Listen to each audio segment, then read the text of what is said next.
District council Ghotki के chairman हाजी खान महर चयो आहे त ज़िले जे 66 यूसीज़ में उन्हनि बिना फ़र्क़ जे तरक़ियाती कम कराया आहिनि। ज़िले काउंसिल जे कमनि में रुकावटूं वधियूं पियूं वञनि, उन्हनि जा टेंडर कैंसिल कया पिया वञनि। तरक़ियाती कम रोकण सां आवाम जो नुक़सान थींदो। हाजी खान महर ॻोठ बानो खुश्क, ॻोठ अब्दुर्रहीम खान गबोल, ॻोठ सूबेदार जसकाणी ऐं ॿियनि में पके रोडनि सीसी पीवर समेत मुख़्तलिफ़ तरक़ियाती कमनि जो इफ़्तिताह कयो। मुख़्तलिफ़ ॻोठनि में ॻोठाणनि पारां ज़िले चेयरमैन जो भरपूर इस्तक़बाल कयो वियो, मथां गुलनि जी वर्खा कई वई। इन मौक़े ते मीडिया सां ॻाल्हाईंदे ज़िले चेयरमैन घोटकी हाजी खान महर चयो त ज़िले काउंसिल घोटकी पंहिंजा फ़र्ज़ भरपूर नमूने सरअंजाम ॾेई पई। ज़िले जे 66 यूसीज़ में बिना फ़र्क़ जे तरक़ियाती कम कराया आहिनि। जॾहिं असां एतिरा कम कराया आहिनि त उन सां गॾु असांखे रुकावटां बि वधियूं वञनि थियूं पियूं। और बिल्कुलु अॼु बि जेको आहे गैर क़ानूनी तरीक़े सां असांजा जेके टेंडर्स हुआ सभु कैंसिल कया वञनि था पिया।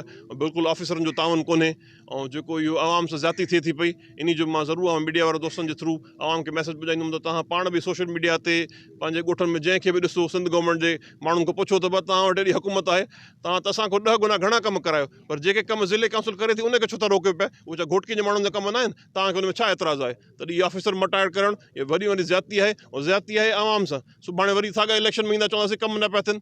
मां त हाणे जो 20 करोड़ रुपया रखिया हुया जंहिंमें मां ईअं ई ॻोठनि में स्कीम करायां, पर मूंखे करणु नथा ॾियनि। 7 महीना थी विया आहिनि, जेको कमु करायां थो ऑफिसर कॾहिं गुम थो थी वञे, कॾहिं सही नथो करे पियो।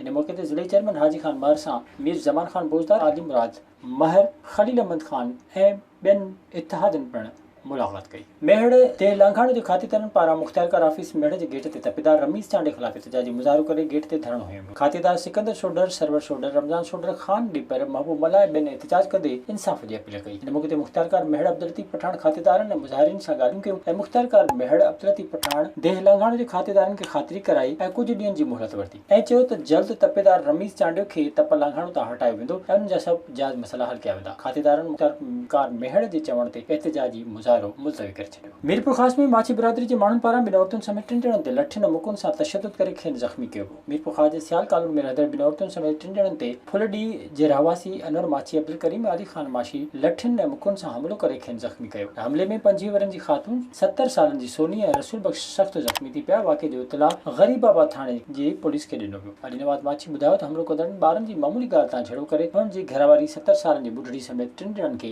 मरणी करे छॾियो ऐं फ़रार थी विया। पखो में अखियुनि जे नूर खां महरूम मुस्तहक़ नौजवान पारां वज़ीफ़ो न मिलण ते इंतज़ामिया ख़िलाफ़ एहतिजाज कयो वियो। नव ॻोठ वासी 20 वरनि जे नाबीन नौजवान सजाद पुट मुश्ताक अरोड़े मीडिया अॻियां एहतिजाज कंदे चयो त जाइ ॼम खां हू अखियुनि जे नूर खां महरूम आहे। पीउ बि नंढपण में फ़ौत थी वियो, जंहिं बाद माइटनि जे दर ते धिका खाई वॾो थियो आहे। हींअर सफ़र गुज़र तंग आहे। मुस्तहक़नि जी वज़ीफ़े वारी फंड मां बि खेसि नज़रअंदाज कयो वियो आहे। हुन चयो त हींअर ताईं संदसि सहायता लाइ कंहिं बि नोटिस न वरितो। नूर खां महरूम हुजण सबबि को बि कमु नथो करे सघे। निहायत मुफ़लिसियार ज़िंदगी गुज़ारे रहियो आहे। हुन सरदी वारनि डीसी कंबर शहदाद कोट खां मुतालबो कयो त मुस्तहक़नि वारी लिस्ट में संदसि नालो ॾेई वज़ीफ़ो जारी कयो वञे। विज़िट कयो अवामी आवाज़ मीडिया ग्रुप जी वेबसाइट awamiawaz.pk